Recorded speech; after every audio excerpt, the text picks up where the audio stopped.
오늘 새벽까지 저희가 대강절 특별 새벽 기도회를 했습니다. 김진산 목사님께서 예수님이 걸어가신 길을 우리에게 보여주시고 함께 걷자, 그렇게 말씀을 해주셔서 얼마나 큰 은혜를 받았는지 모릅니다. 제가 또 이렇게 격리되어 있는 중간에도 말씀이 정말 이렇게 은혜가 되는구나 하는 체험을 했고요.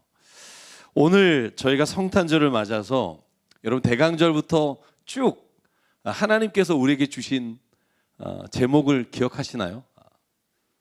어제 일도 기억이 안 나는데 대강절이 어떤 주제로 지금 설교를 하고 있는지, 이런 주제로 설교 말씀을 이어갔습니다. 예수님이 도대체 왜 오신 걸까?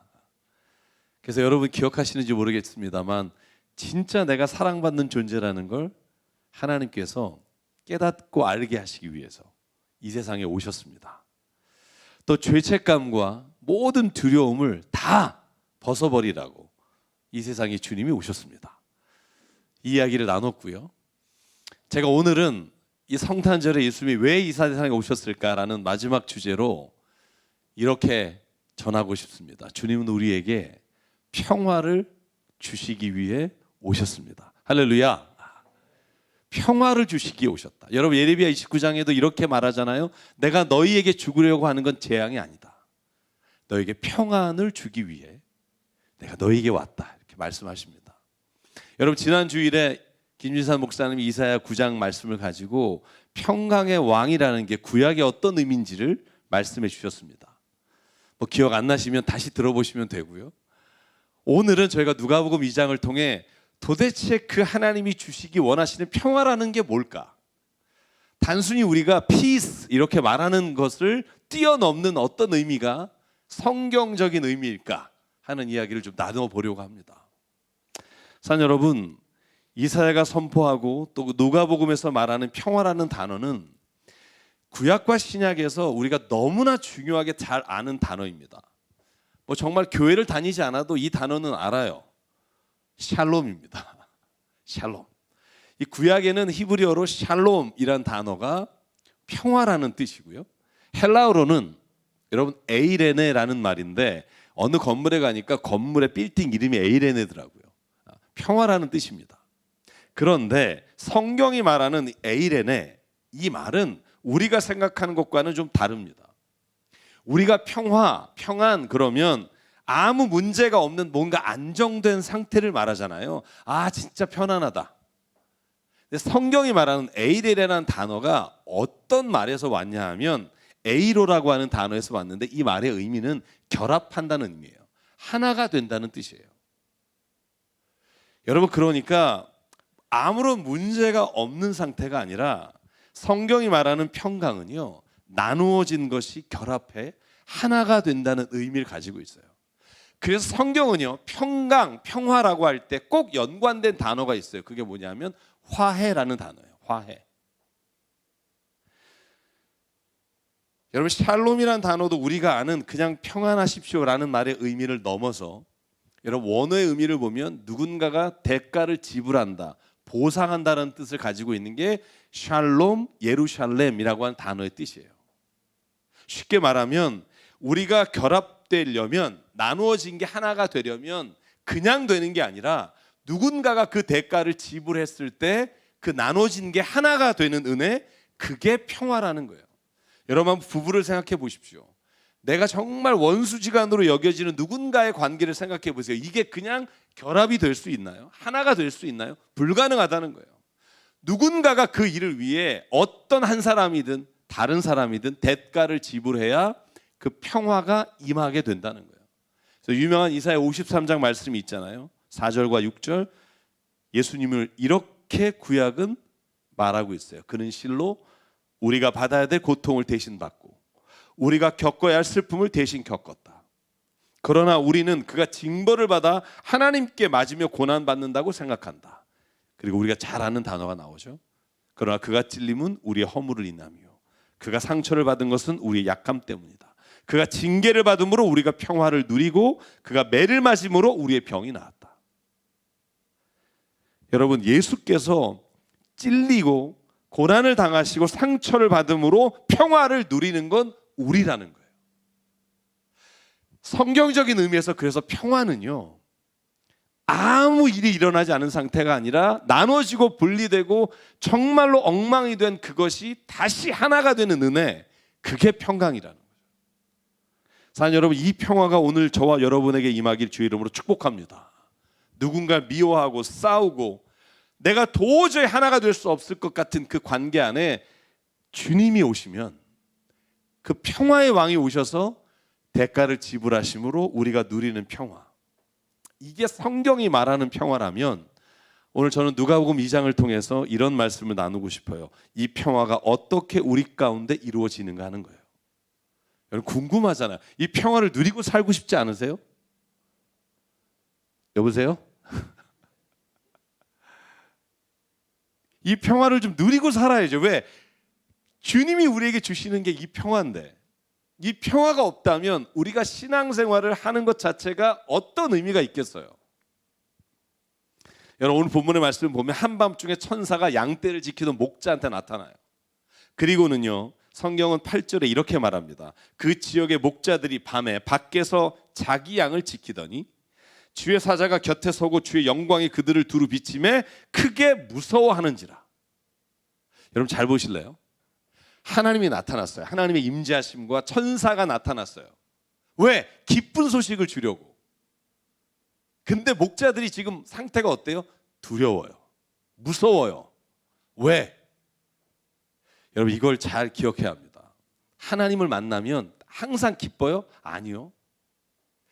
하나님을 만나면, 거룩한 것을 대하면, 무엇인가 우리에게 영광이 임하면 두려워요.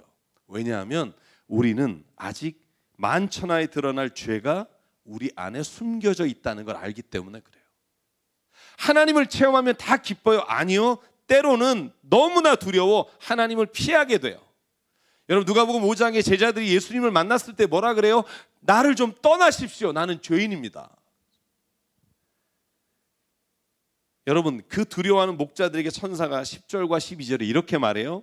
두려워하지 마라. 여러분 오늘 우리가 우리의 인생길에 내가 두려움 가운데 있을 때 주님이 우리에게 나타나셔서 던지는 첫 번째 말씀이 뭐냐 하면 두려워하지 말라. 여러분 이 말씀이 저와 여러분에게 오늘 임하기를 주의 이름으로 축복합니다. 내가 너에게 오늘 주려고 하는 건 기쁜 소식이지 두려움이 아니다. 오늘 다윗의 동네에 너희의 구주가 나셨는데 그리스도 주님이시다. 너희가 한 갓난아기가 포대에 쌓여 구유에 뉘어 있는 걸 볼 텐데 이것이 너희에게 보여주는 표징이다. 사랑하는 여러분, 세상의 모든 사람들은 예수 그리스도가 세상에 오심을 기뻐함으로 맞이하지 않아요. 두려워해요. 여러분 제가 여러분에게 말씀드린 적이 있습니다. 운전하다가 제가 여러분에게 한번 질문 드릴게요. 노란불이 딱 나오면 이건 빨리 가라는 의미일까요? 멈추라는 의미일까요? 여보세요? 솔직히 자기가 운전하면서 자 빨리 가다 손 들면 안 되겠다. 네. 여러분 만약에 시간이 촉박해서 노란불에 확 지나갔잖아요. 근데 빨간불로 딱 바뀌었잖아요. 여러분 그런데 앞불사 오른쪽에 경찰차가 서 있는 걸 봤어요. 어떠세요 여러분? 본 거 아니야? 내가 여기서 멈춰야 돼, 천천히 가야 돼, 이 속도로 가야 돼, 뭐 오만 가지 생각이 들잖아요. 여러분 하나님을 체험한 사람의 두려움은요, 하나님이 너희를 벌할 거다라고 해서 두려운 게 아니에요. 하나님이 너희를 향해서 너희는 정말 너의 죄를 내가 하나하나 낱낱이 드러내서 너희들을 정말로 징벌 가운데 두겠다라고 말씀하셔서 두려운 게 아니에요. 하나님을 체험하면 죄인인, 죄를 지은 사람은, 뭔가 잘못한 사람은 두려워요. 그냥 내 이 모습이 드러날까 봐. 경찰이 위협해서 겁을 주기 때문에 두려운 게 아니라 뭔가 잘못을 저지른 사람이 그 경찰차나 경찰을 보면 두려운 것과 마찬가지예요. 그런데 오늘 그 마음을 가진 사람들에게 주의 천사가 말하는 거예요. 아니 하나님은 그렇지 않아. 두려워하지 마. 너의 모든 걸 아셔. 너의 문제도 아셔. 너의 죄도 아셔. 너의 부족한 것도 아셔. 그런데 두려워하지 마. 왜? 하나님은 그럼에도 불구하고 너를 사랑하시고 그럼에도 불구하고 너에게 오늘 기쁨을 주시기를 원하셔.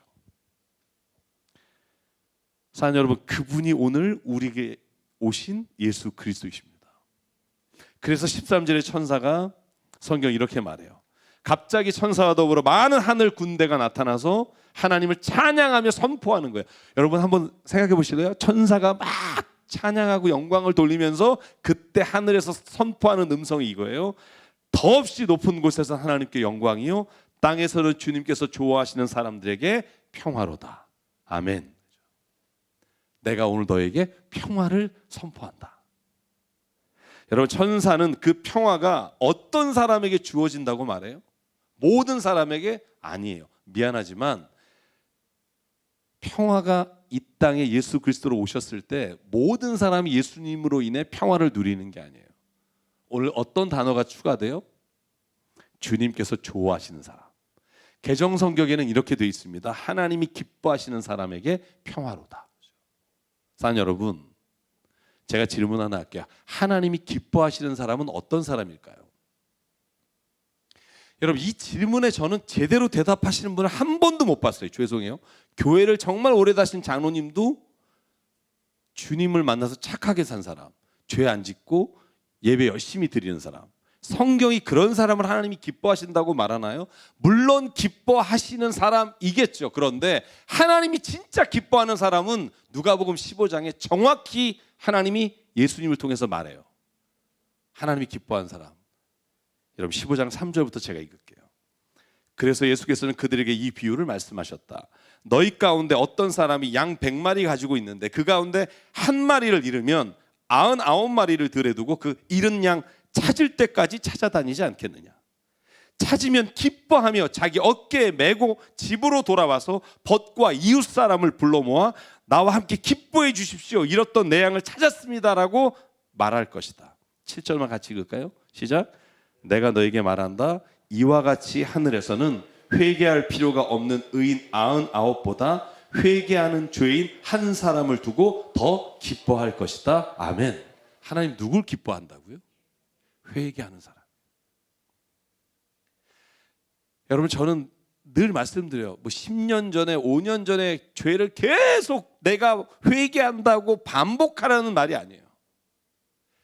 오늘 회개하는 사람이 어떤 사람이에요? 하나님께 돌아오는 사람이에요. 이 말을 다시 쉽게 말하면 하나님을 믿는 사람이에요. 내가 정말 지금 잘못된 길을 가요. 때로는 뭔가 잘못된 선택을 해요. 그럼에도 불구하고 하나님이 옳습니다. 내가 잘못된 길을 가는 걸 인정합니다. 하나님, 나를 받아주십시오.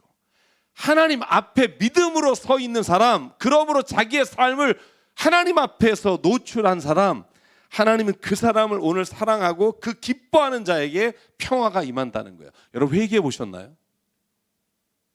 여러분, 죄 짓고요, 드러나지 않으면 기쁠 것 같죠?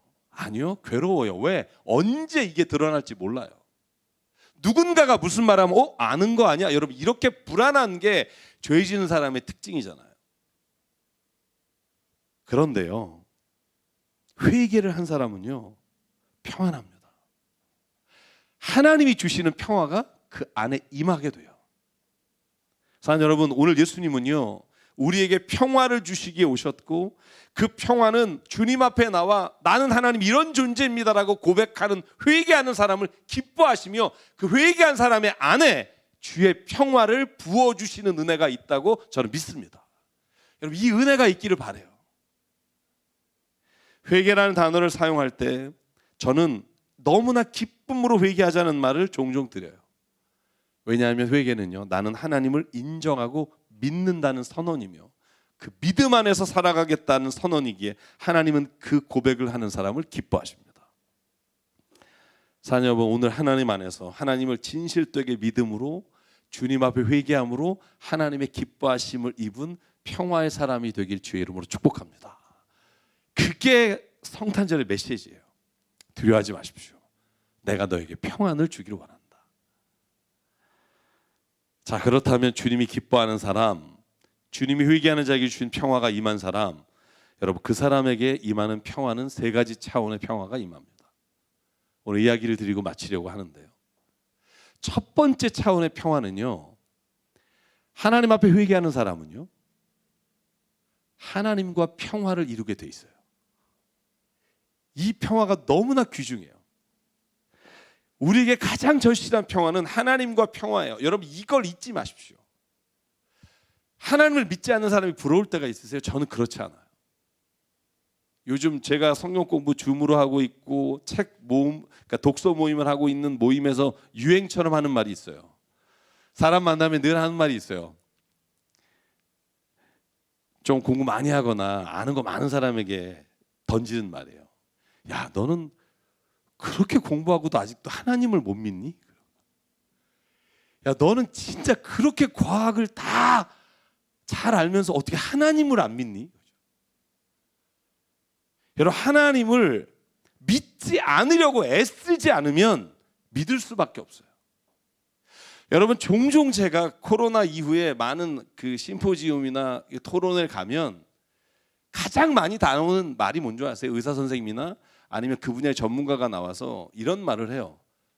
눈에 보이지 않는 바이러스 하나 때문에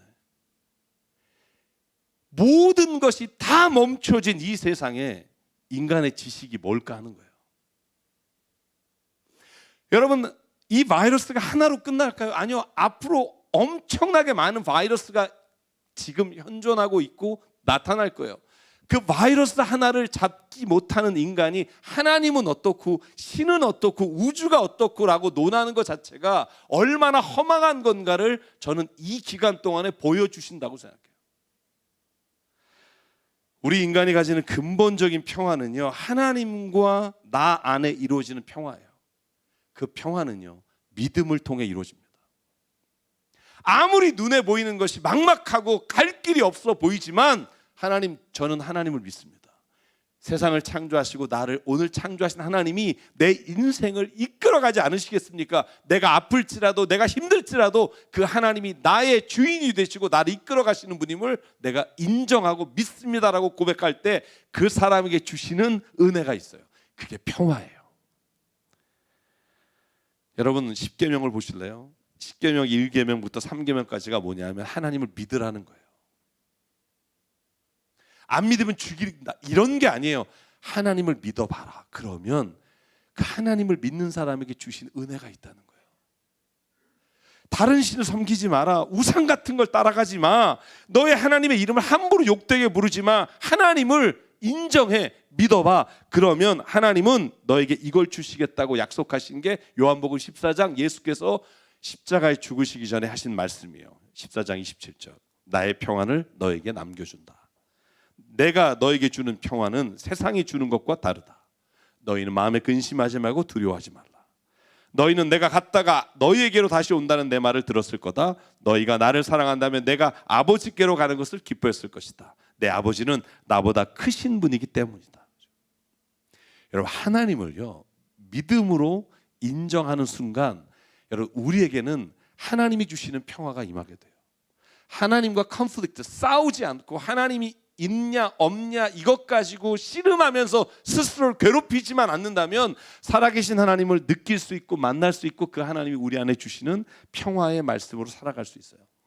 그래서 사도 바울이 이렇게 고백합니다. 빌립보서 4장. 아무것도 염려하지 마십시오. 모든 일의 기도와 간구로 여러분의 바라는 것을 감사한 마음으로 하나님께 아뢰시며. 그러면 어떻게 돼요?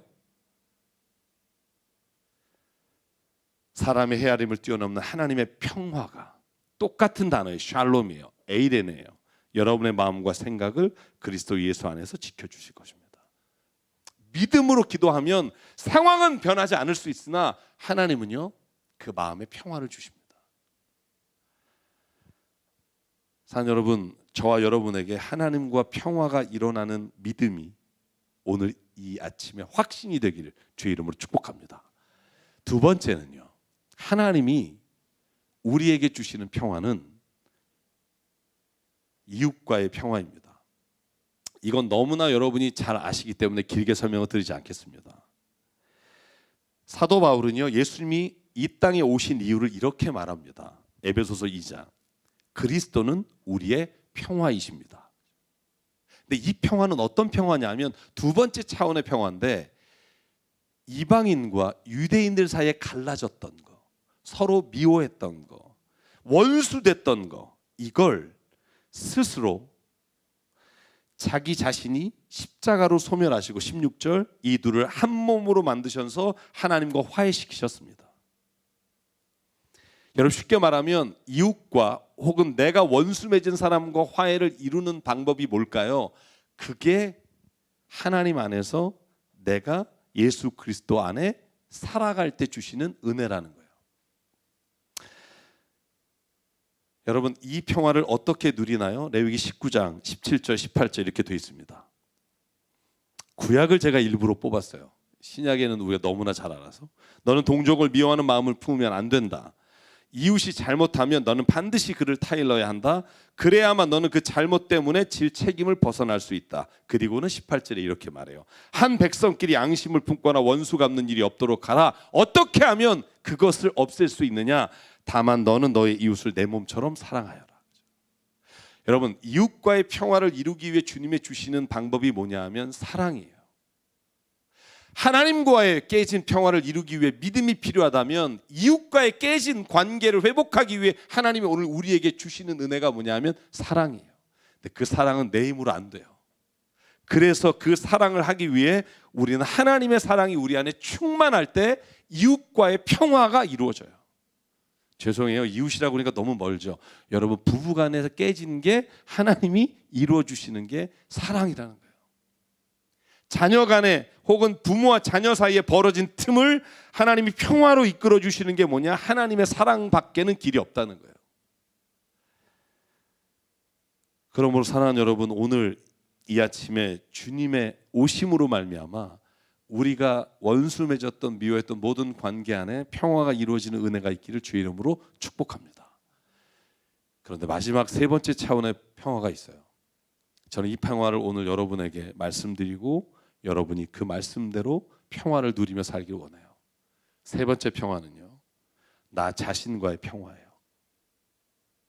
여러분 예수님이 기뻐하는 사람에게 가장 필요한 평화는 뭐냐 하면 자기 자신과의 평화를 유지하며 사는 거예요.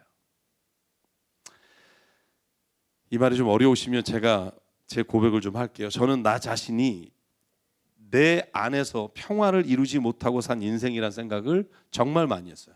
예수를 믿고 목사가 돼서도 내게 불만족하고 내 자신이 밉고 내가 생각하는 대로 실천하지 못하는 내 모습이 너무나 미워서 내 안에서 평화를 이루지 못하고 산 시간들이 너무나 많아요.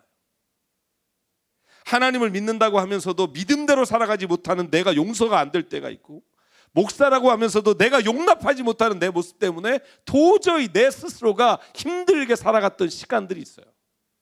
지금도 그것이 완전히 해결되지 않았으나 하나님이 그때 내 안에 말씀하신 게 뭐냐 하면, 기철아, 너는 다른 사람하고 화해하고 다른 사람하고 평화를 이루기 위해 너 스스로가 피스메이커가 되려고 애쓰지만 가장 중요한 평화는 너 자신과의 평화라는 걸.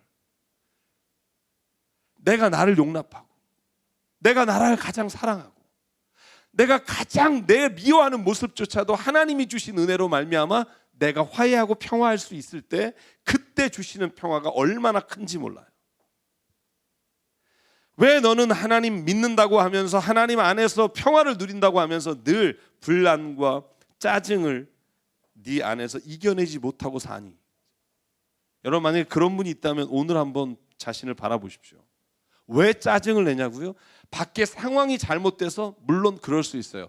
가장 큰 원인은 내가 내 자신에게 만족하지 못하고 내 자신에게 불만이 있을 때 여러분 누군가에게 이 불만의 소리가 평화를 깨는 것으로 나타나게 돼요. 사랑하는 여러분, 여러분 자신이 마음에 들지 않을 때가 있죠. 이율배반적인 자기의 모습 때문에 힘들 때가 있죠. 한심하다는 생각이 들 때가 있죠. 여러분 성경 안에서도 이런 사람이 얼마나 많은지 몰라요.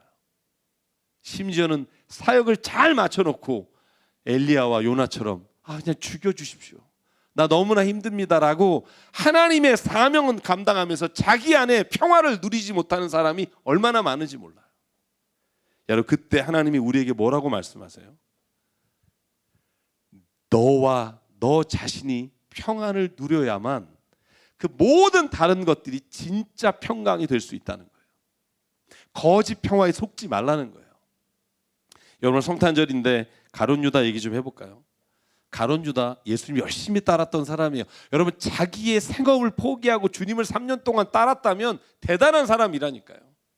여러분 그런데 마태복음 27장에 이렇게 기록되어 있어요.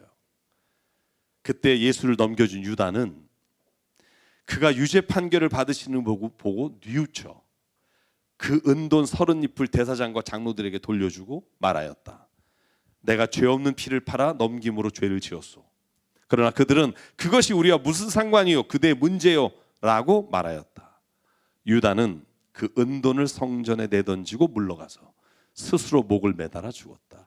여러분 여기서 제가 주목하는 단어는요 5절에 은돈을 성전에 내던졌다는 거예요. 여러분 은삼십 받고 예수를 넘겼어요. 저기 감람산에 기도하고 있는 거 그때 잡아라. 내가 입 맞춰 줄게. 누군지 알려줄게. 여러분 이 은밀한 가운데 일을 다 이루었어요. 그런데 자기가 괴로운 거예요.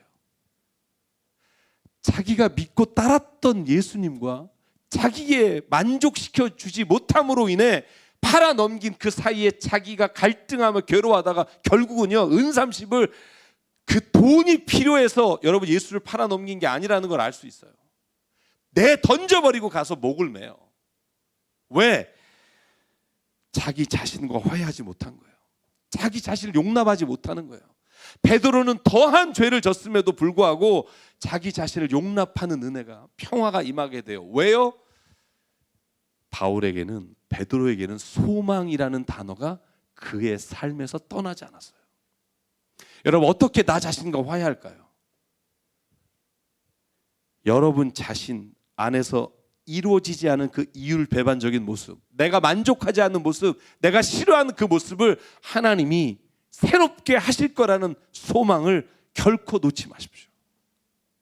오늘도 내가 넘어져도 하나님 내가 당신을 믿음으로 나갑니다. 하나님은 결코 나를 이대로 내버려 두시지 않을 뿐인 줄 믿습니다. 여러분 이 소망의 끈을 놓지 않는 한 하나님은 우리 안에서 나 자신과 평화한 것을 결코 이루어 주시는 분인 줄 믿습니다. 여러분 그래서 고린도서 5장 17절 사도 바울이 말하잖아요. 누구든지 그리스도 안에 있으면 새로운 피조물이다. 옛것은 지나간다. 새것이 되었도다. 이 모든 것을 하나님께서 낳습니다. 하나님께서는 그리스도를 내세우셔서 우리를 자기와 화해하게 하시고 화해 직분을 맡겨주셨습니다. 얼마나 괴로웠을까요? 예수 믿는 사람 죽이러 다니다가 또 예수님 전하러 다니는 자기 모습이 얼마나 이율배반적이었을까요? 제가 설명은 다 안 드리겠지만 로마서 7장 8장을 읽으십시오. 오라 나는 진짜 죄인 중에 괴수다. 나를 좀 어떻게 좀 여기서 끌어내다오 라고 고백한 바울이요. 스스로가 절망하지 않았던 이유는 이 믿음 때문이에요. 이 소망 때문이에요. 그리스도 예수 안에 있으면 누구든지 새로운 피조물이 됩니다. 이전 것은 지나갑니다. 새 것이 되었도다. 마지막으로 시편 24편 11절만 읽고 마칠게요. 내 영혼아 네가 어찌하여 낙심하며 어찌하여 괴로워하느냐. 너는 하나님을 기다려라. 하나님을 바라라. 이제 내가 나의 구원자 나의 하나님을 또다시 찬양하련다.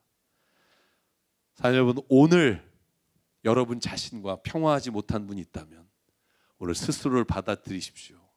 그리고 나를 바꾸시는 분 내가 아니라 주님이신 것을 소망 가운데 두십시오. 사는 새사람 가족 여러분, 오늘 믿음으로 하나님과 평화를 누리십시오. 사랑으로 이웃과 평화를 누리십시오. 소망으로 여러분 자신과 평화를 누리십시오. 그러면 그 평화가 오늘 우리의 삶에서 예수 그리스도를 믿는 그날까지 우리를 지켜주시고 이끌어 주실 줄 믿습니다. 오늘 그래서 이 찬양을 부르고 싶어요. 그 밤에 목자들에게 나타나셔서 선포하신 소식입니다. 이스라엘 왕이 나셨다. 하나님이 너희를 이끌어 주실 것이다. 여러분 노엘이란 뜻이 불어라고 하는데요. 이게 기뻐한다는 의미를 갖고 있고 또 한편으로 평화라고 하는 단어에서 왔다고도 알려지고 있어요. 오늘 제가 이 찬양 부를 때 여러분과 제 안에 천사가 나타나서 오늘 너에게 평안을 준다. 이 평안을 누리는 찬양이 되길 바라고 이 시간 함께 우리 성탄절 찬양으로 예배를 마치도록 하겠습니다.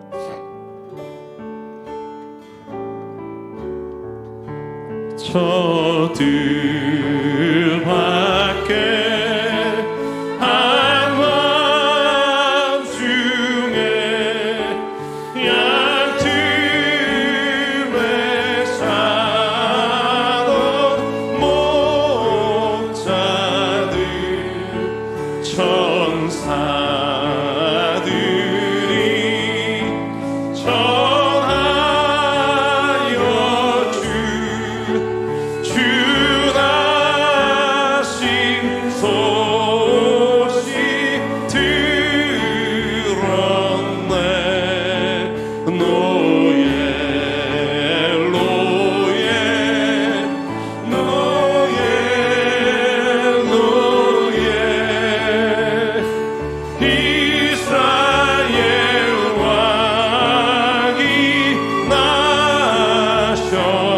저 동방에 저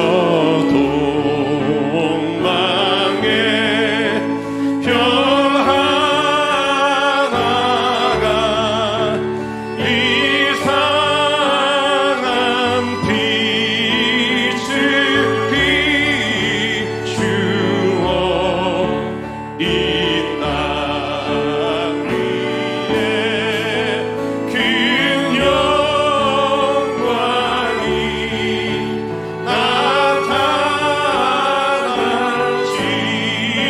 나타날지로 노엘 노엘 아멘 노엘 노엘 노엘 노엘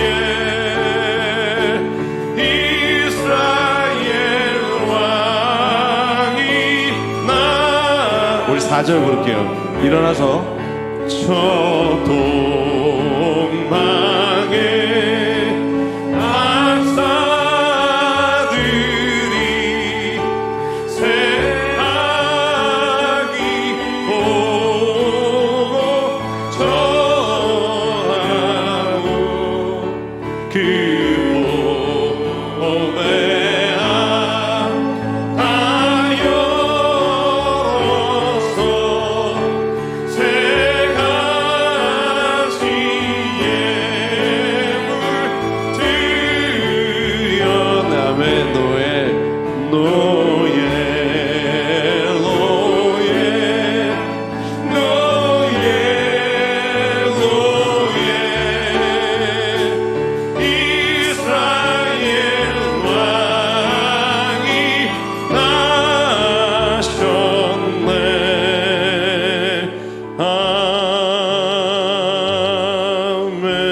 아멘. 우리 함께 기도하실 때 이 세 가지 평화 중에 내게 가장 이루어지지 않고 있는 평화가 있다면 오늘 이 시간 주님 앞에 우리의 마음을 아뢰길 원합니다. 하나님을 믿음으로 내 안에 평화가 이루어지지 않았다면 하나님 내게 믿음을 주십시오. 하나님 아버지여 믿지 못해서가 아니라 믿지 않으려고 하는 내 완악한 마음이 오늘 주님 믿음으로 바뀌게 도와주십시오. 또한 이웃과 사랑하며 평안을 이루지 못한 삶 가운데 있다면 주님 오늘 주의 사랑을 부어주십시오. 주님 내 자신과 평화하지 못하여 늘 내 안에 불안하여 내 스스로 싸우고 있다면 주님 오늘 내 안에 주님이 이루어 주신다는 소망을 가지고 오늘 평화를 누리는 자 되길 원합니다. 오늘 말씀을 기억하며 시간 잠깐 주님 앞에 결단하며 기도하겠습니다.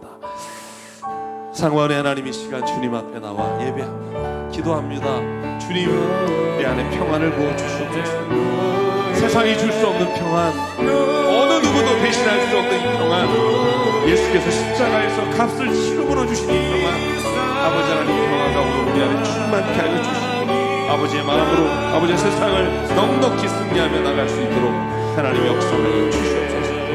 아버지 하나님 내 안에 아직도 불안하고 아직도 하나님 염려와 근심으로 채우는 모든 순간순간마다 하나님의 평안을 기대합니다.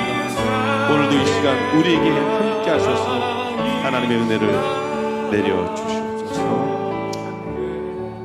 사랑과 은혜 하나님 오늘 평화를 주시기 위해 친히 이 땅에 오시고 평화를 이루시기 위해 자기의 몸을 찢기시고 그리고 하나님과 평화하라 이웃과 평화하라 네 자신을 용납하고 평화하라 오늘 예수께서 선포하시는 그 평화의 음성이 여기 모인 우리와 또 각 가정에서 예배드리는 모든 사람의 마음속에 이루어지게 하여 주시옵소서. 이 평화를 누릴 뿐 아니라 전하게 하시고 평화가 깨지는 곳에 하나님의 평화를 이루는 자로 살아가도록 하나님 우리를 인도해 주시옵소서. 오늘 우리에게 주신 생명과 시간과 달란트와 모든 물질이 주님의 것임을 고백하며 이 시간 예물로 드립니다. 하나님 예물이 사용되는 곳마다 주의 은혜와 평화를 이루어 주시옵소서. 이제는 우리 주 예수 그리스도의 은혜와 하나님 아버지의 무한하신 사랑과 성령님의 감동 감화 충만 교통 위로하심이 오늘 이 시간 하나님 안에서 평화를 회복하며 진정으로 주님의 주시는 평강이 우리의 삶을 이끌어가기를 믿음으로 세상으로 나가는 여긴 한 분 한 분 머리 위에 그리고 가족과 일터 위에 주님 세우신 새사람 교회 위에 지금부터 영원토록 함께 하시기를 간절히 축원하옵나이다. 아멘.